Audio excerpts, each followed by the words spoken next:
Subscribe to Storylab for more stories. Now, let's begin this one. Chapter 1. The Old Wolf. Frank Crane had been retired for 4 years, 3 months, and 16 days. Not that he was counting. The small ranch house outside Flagstaff, Arizona wasn't much. 40 acres of scrubland, a few horses, and enough distance from civilization that the nightmares didn't wake the neighbors. At 62, his hands still moved with lethal precision when he worked the heavy bag in his barn each morning at 0500 hours. Old habits died hard. 28 years with the agency had left him with 3 things: a pension that kept the lights on, skills that never dulled, and a son he'd barely raised. Brian was the price of service. While Frank had been eliminating high-value targets in places that didn't officially exist, Brian had grown up with his aunt in Phoenix after his mother died of cancer. The boy was 10 when Frank came back from a 6-month rotation in Yemen to find he'd missed 4 birthdays and couldn't remember his favorite color. Frank stared at the photo on his mantle, Brian's college graduation, both of them stiff and uncomfortable in suits. They'd rebuilt something in recent years. Not perfect, but real. Brian visited every Sunday, helped with the horses, stayed for dinner. Last week, he mentioned a girl, Tamara, said she was special, different. Frank had seen the light in his son's eyes and felt something he'd thought died in a Bogota safe house in '97. Hope for something normal. The phone call came at 2:47 p.m. on a Tuesday. Dad, Brian's voice cracked. Something happened. Can you come to Scottsdale? Frank was in his truck before his son finished the address. The apartment complex was upscale, the kind where young professionals with family money pretended to rough it. Brian sat on the curb outside, EMTs checking him over. His shirt was torn, a bruise blooming on his jaw. But it was his eyes that stopped Frank cold, the 1,000-yard stare of someone who'd seen hell. Talk to me, son. Brian's hands trembled. We were having dinner. Her family showed up. Not just her parents, 6 guys with guns. Her father, he knew things about me, about us. About you. He looked up. Who is Salvador Escobar? Frank's blood went cold. Salvador Escobar. El Tigre, one of the Sinaloa cartel's top lieutenants, responsible for moving 3 tons of cocaine monthly through the southwestern corridor. The agency had a file on him thick as a phone book, but he had diplomatic immunity through back channels, protection from politicians on both sides of the border. Untouchable. What did they want? Her father said I wasn't worthy of his princess, that I needed to prove myself. Brian's voice dropped. He wants me to run a shipment across the border. Said if I refuse or go to the cops, he'll kill everyone I love, starting with you. Frank felt the old coldness settling in, the tactical mind that had kept him alive in Ramadi, Mogadishu, and Medellin spinning up. When? 3 days. I'm supposed to meet him at. Brian grabbed his arm. Dad, I looked him up. This guy is connected. We can't fight this. Frank studied his son's face. 26 years old, graduate degree in environmental engineering. Never hurt anyone in his life. Everything Frank had killed for. The chance at a normal, good life. Now under threat from the kind of monster he'd spent his career hunting. You're not doing it, Frank said quietly. And you're coming home with me. Tonight. Dad, listen to me. I've dealt with men like Escobar. They don't make deals, they make examples. You run that shipment you're in. Forever. They own you. Brian's phone buzzed. A text message. A photo of Frank's ranch, taken from the road. The timestamp, 15 minutes ago. The message below it, 3 days. Where the old man's ranch burns. Frank looked at his son and made a decision. Not as a father, but as what he'd always been. A weapon pointed at evil men. Go to your Aunt Paula in Tucson. Stay there until I call you. What are you going to do? Frank stood, already planning. Why should I have done years ago? Protect my family. Chapter 2. The Princess. Tamara Escobar had never scrubbed blood from her hands before. She stood in her penthouse bathroom, water running pink in the marble sink, and couldn't stop shaking. The dinner had been perfect. Brian had been about to propose. She'd felt the ring box in his jacket, until her father's men kicked in the door. She'd known this moment would come. You didn't date outside the family without consequences. But she'd thought love would be enough, that her father would see Brian was good, clean, Nothing like the sicarios and smugglers who filled their compound in Sonora. She'd been wrong. Her father's voice still echoed. You want this boy? Prove his loyalty, or I'll kill him where he stands. Tamara had chosen silence, cowardice, and watched them hurt Brian, threaten him, break something beautiful because she hadn't had the courage to stand up to Salvador Escobar. Her phone rang. Father. Mija, you understand why this was necessary. You heard him. I tested him. Men must be strong to deserve an Escobar. Your mother, God rest her, she understood. This boy, he comes from nothing. His father is retired. Not in our world. Her father's laugh was ice. Frank Crane, 28 years, CIA Special Activities Division. 73 confirmed eliminations, probably double that off the books. He worked the Contra Wars, the Colombian cartels, even touched our business in '98. Tamara's stomach dropped. You knew. Mija, I know everything. Why do you think I'm interested? The son of El Fantasma, the ghost? This is opportunity. We turn the boy. We own his father's silence. We have leverage on the Americans. This isn't business. This is my life. Your life is business. Always has been. You have privilege, protection, wealth, all because of the work we do. The boy runs one shipment, proves himself. You can marry him with my blessing. Simple.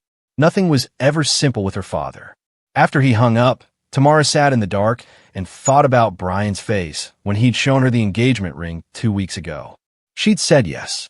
They'd planned a future, maybe Denver, maybe Seattle, somewhere far from the desert and the violence. Somewhere clean. Her phone buzzed. Brian, I'm sorry. I can't do this. I love you, but I won't become them. Then, please don't contact me again. It's safer this way. Tamara threw the phone across the room and wept. Chapter 3. The Call. Frank spent 48 hours preparing. The barn became an operations center. Maps of Sonora, satellite photos of Escobar's compound acquired through old agency contacts who didn't ask questions. Weapons cleaned, routes planned, contingencies built. Brian was safe in Tucson under Paula's watch. His sister knew the drill. Disappear if things went wrong. Take the boy to the safe house in Albuquerque. Wait for Frank's signal or a specific code word that meant he wasn't coming back. Frank wasn't planning on not coming back. Day 3, 11 a.m. His secure phone rang. Unknown number. Mr. Crane. The voice was smooth, accented. Salvador Escobar. Your son has made his choice. Disappointing. I had hopes for him. He's out. Leave him alone. Out? No. Nobody is out. Your boy disrespected my daughter, rejected my generosity. In our world, this requires correction. Frank's grip tightened on the phone. What do you want? Nothing from you. I'm calling as a courtesy, one professional to another. I know your history, Senior Crane.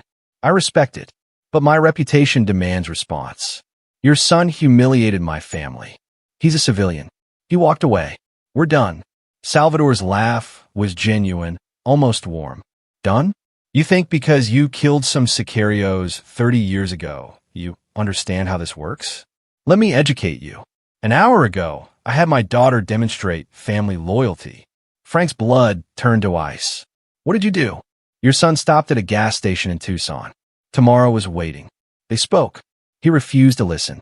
She reacted emotionally. Very unfortunate. Salvador. 47 times, the medical examiner will say, my daughter, she has her mother's passion. Brian never saw it coming, trusted her until the last second. Poetic, no? The world went silent except for Frank's heartbeat. Your son's body is currently feeding my dogs at the compound. I thought the old ghost should know where his failure ended. You couldn't raise him right, couldn't teach him respect. So I taught him the last lesson. The line went dead. Frank stood motionless for 17 seconds. Then he called Paula. Don't answer, just listen. Go to the bathroom, lock the door. Call 911. Say there's been a shooting. Frank, what?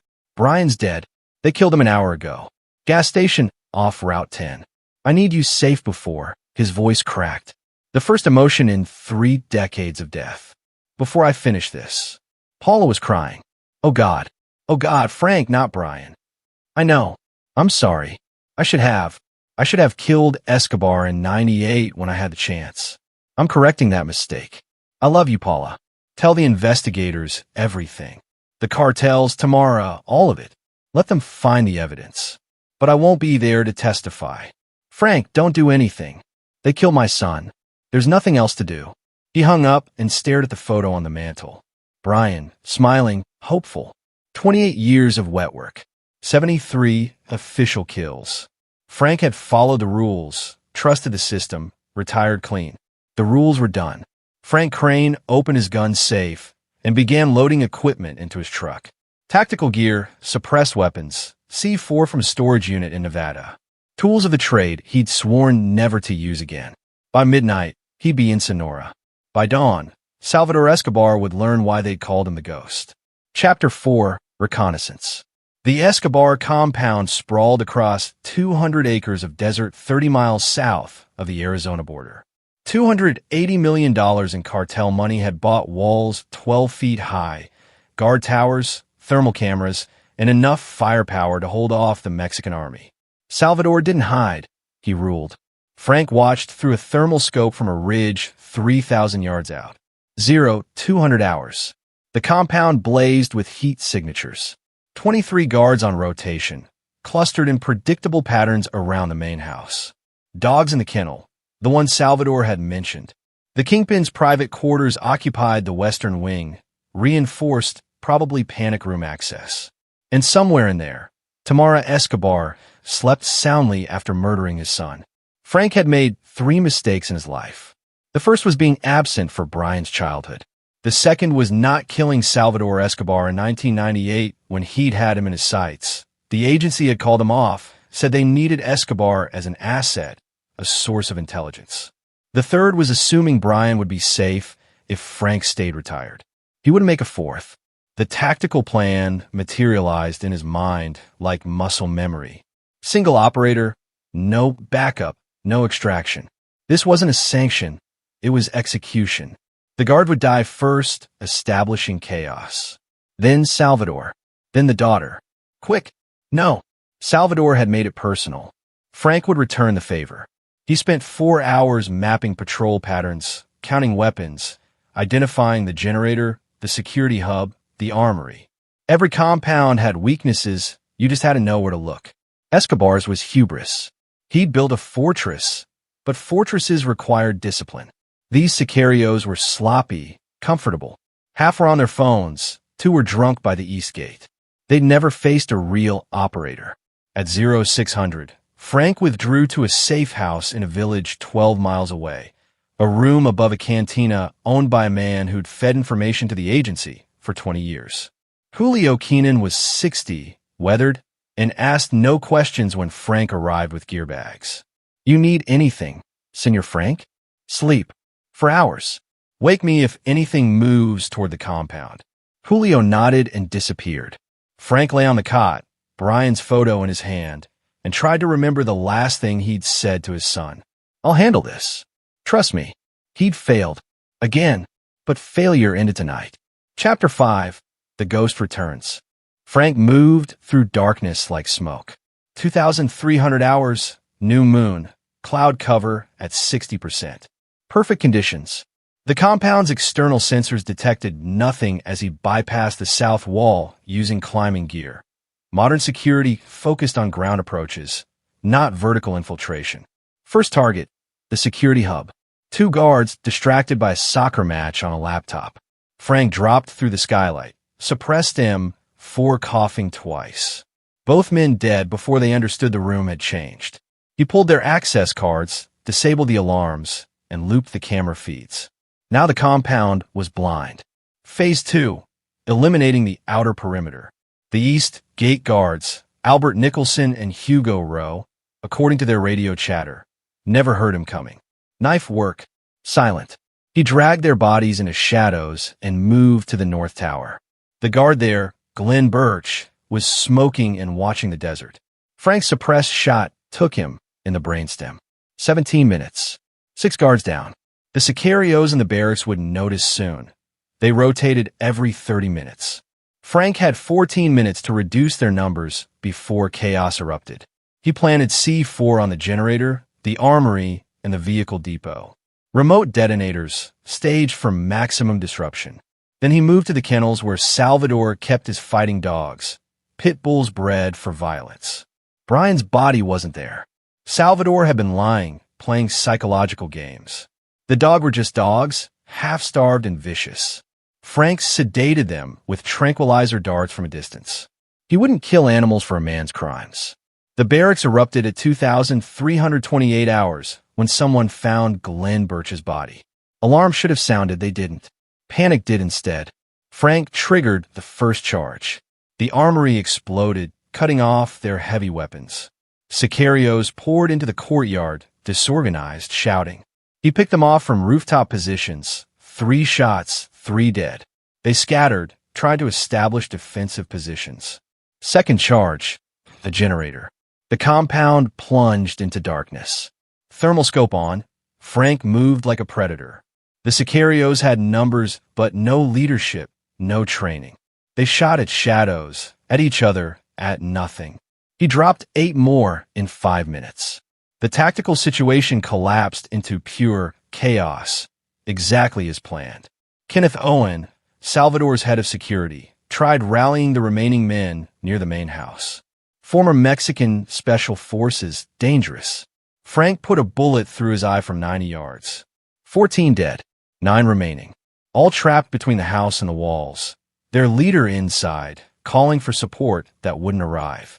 Frank keyed his throat mic, hacking their radio frequency. Salvador Escobar. This is Frank Crane. I'm coming for you. And when I'm done with you, I'm going to show your daughter the same mercy she showed my son. He clicked off, reloaded, and moved toward the main house. Chapter 6, The Reckoning. Salvador Escobar stood in his panic room, watching security feeds flicker and die one by one. 9 of his men remained, and the ghost was dismantling them like a training exercise.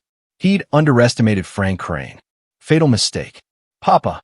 Tamara pounded on the reinforced door. Let me in. Stay in your room. Lock the door. Don't come out until I say. What's happening?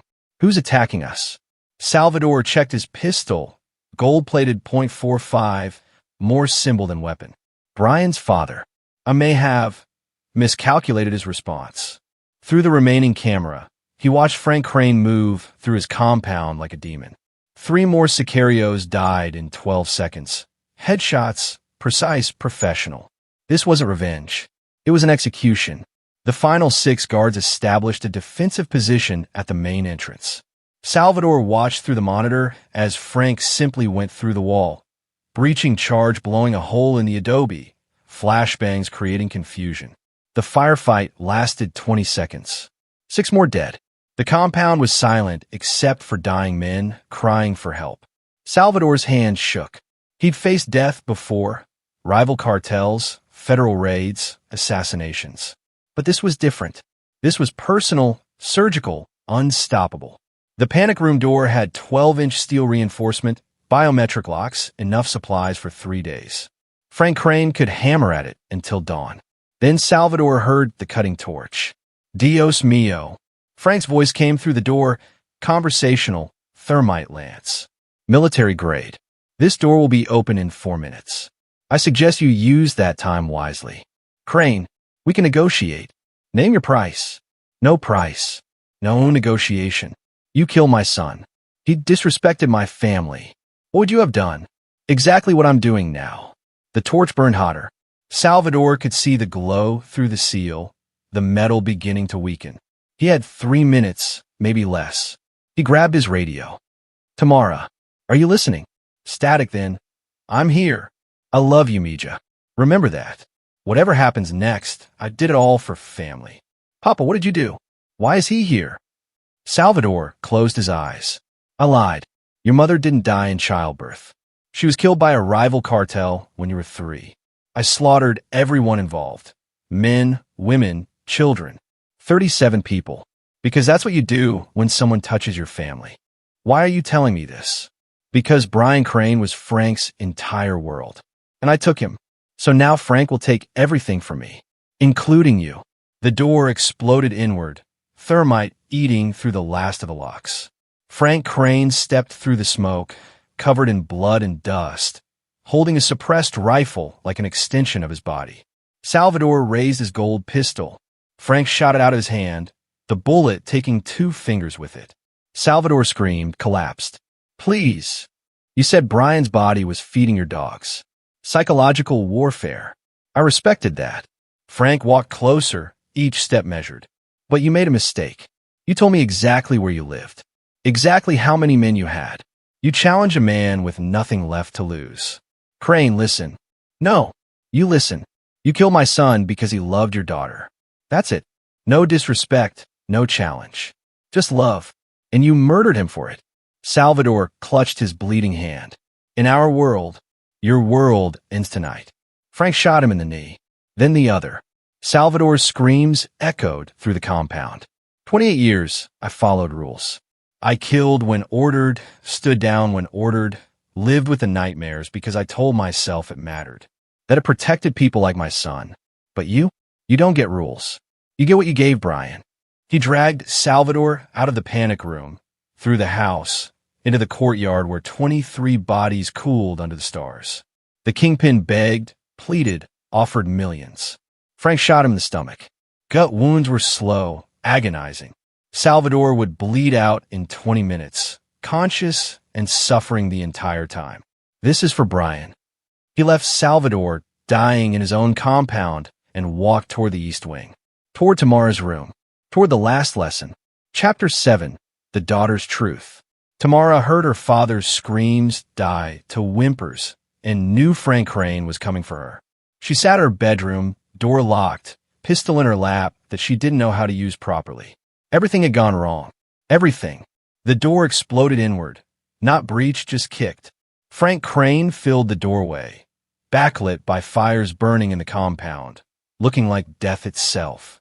She raised the pistol with shaking hands. Put it down, Frank said quietly. You kill my father. He's dying in the courtyard. You can go watch if you want. Tamara's finger tightened on the trigger. Brian was weak. He wouldn't join the family, wouldn't prove himself.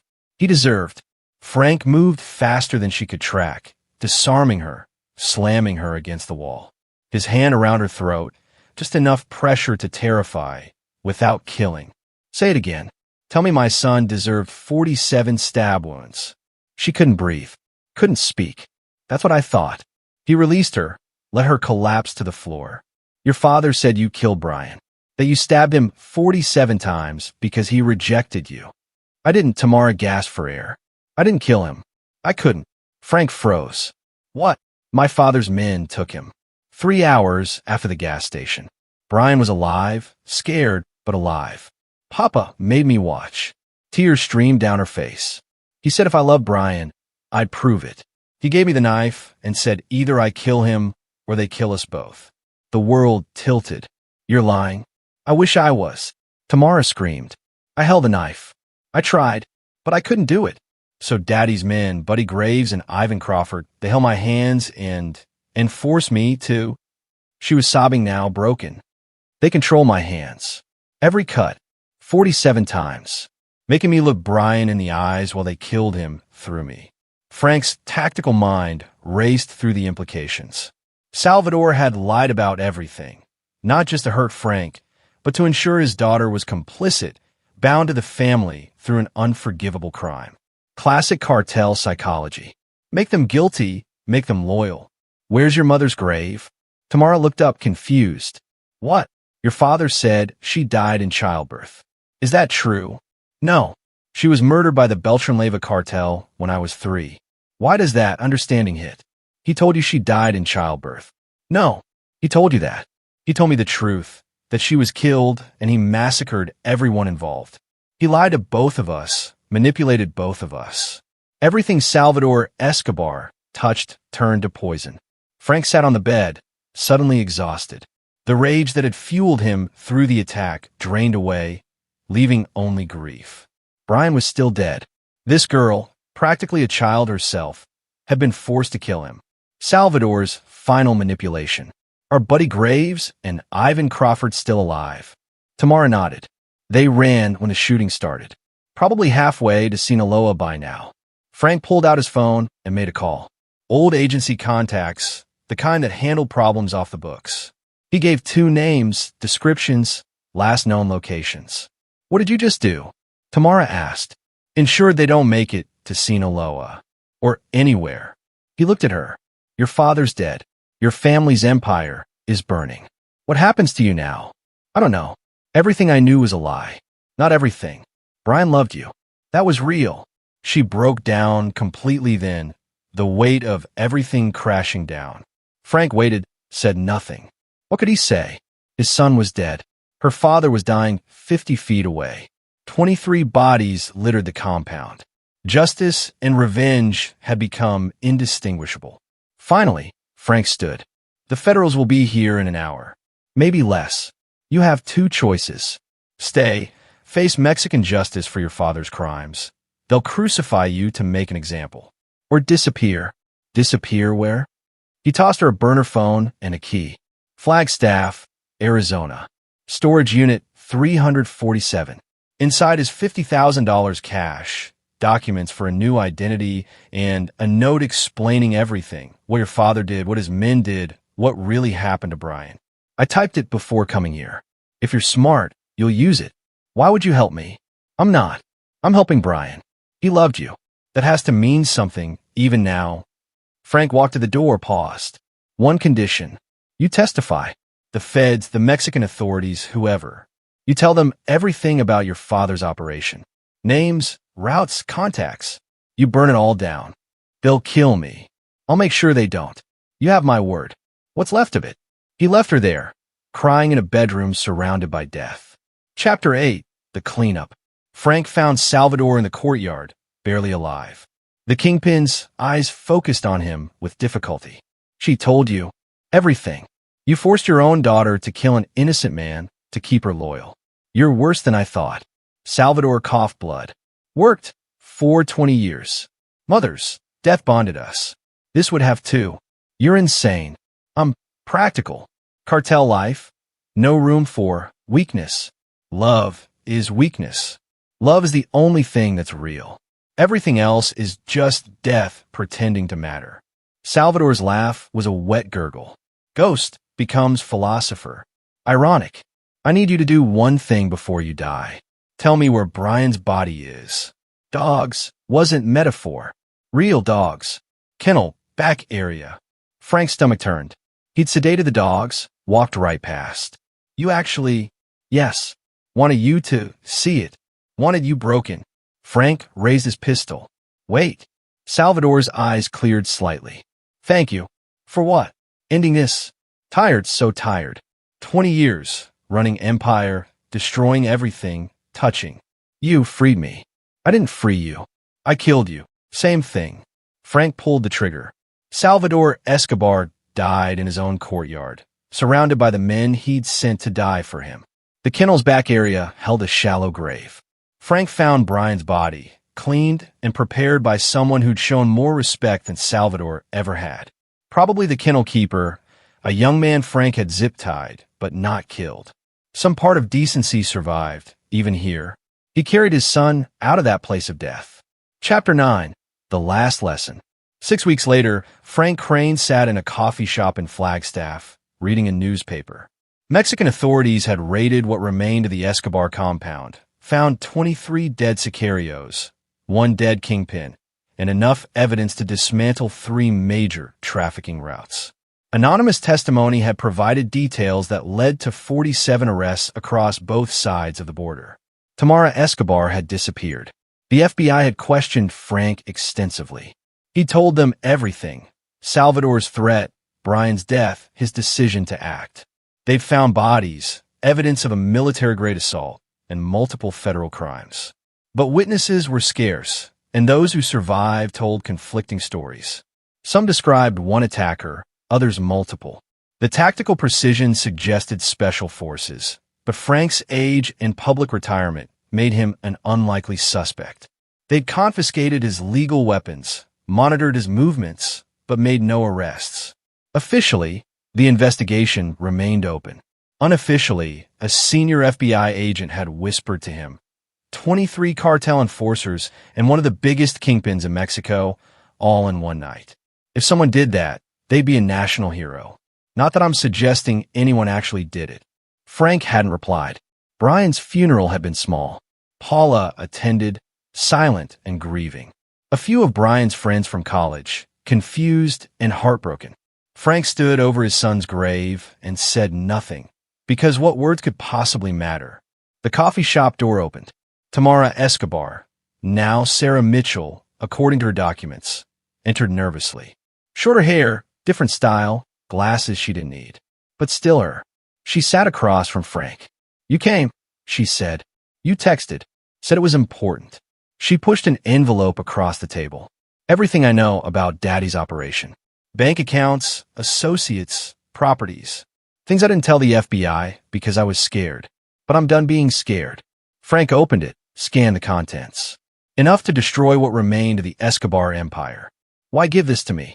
"Because you're the only person who understands what it costs to do the right thing when it's too late." She met his eyes. "I murdered Brian. Even if they forced my hands, I held the knife. I see his face every night. I always will. That's your punishment. Living with it. I know. That's why I'm turning myself in. Tomorrow, Mexican authorities. I'll plead guilty, testify against everyone, accept whatever sentence they give me." Frank studied her. 19 years old, her entire life a lie constructed by a monster. "You don't have to. The new identity is solid. Brian didn't get a choice. Why should I?" She stood. "I just wanted to give you this first. And to tell you something." "What?" "The last thing Brian said before it ended. He looked at me and said, 'Tell my dad I forgive him. For everything.'" Her voice cracked. "I think he knew. That you'd come. That you'd end it. He wanted you to know it was okay." She left before Frank could respond. He sat alone with the envelope, his cold coffee, and the memory of his son. The tactical part of his brain cataloged the information Tamara had provided. 23 new targets, 6 major operations, enough evidence to prosecute hundreds. But the father in him, the part that had failed for so long, only heard Brian's final words. "I forgive him." Frank Crane had been a weapon for 28 years. He'd killed 73 people officially, probably 100 off the books. He'd missed his son's childhood, failed to protect him, and avenged him with apocalyptic violence. And Brian forgave him. It didn't bring him back. It didn't undo the knife wounds, or the grave, or the empty chair at Sunday dinner. But it meant something. In a world of death and corruption and men like Salvador Escobar, who turned love into weapons, forgiveness was radical. Frank left the coffee shop and drove to his ranch. Paula was there, visiting for the week. They talk about Brian, remember stories, grieve together. Tomorrow he'd deliver Tamara's information to the right people. The war against the cartels would continue. But tonight, he'd sit with his sister and remember his son. Not the violence, not the revenge. Just a boy who'd loved a broken girl and forgiven a failure of a father. That was the last lesson. Not revenge, not justice, forgiveness. Because in the end, it was the only thing Salvador Escobar had never learned, and the only thing Frank Crane had left to give. This is where our story comes to an end. Share your thoughts in the comments section. Thanks for your precious time. If you enjoyed this story, then please make sure you subscribe to this channel. That would help me a lot. Click on the video you see on the screen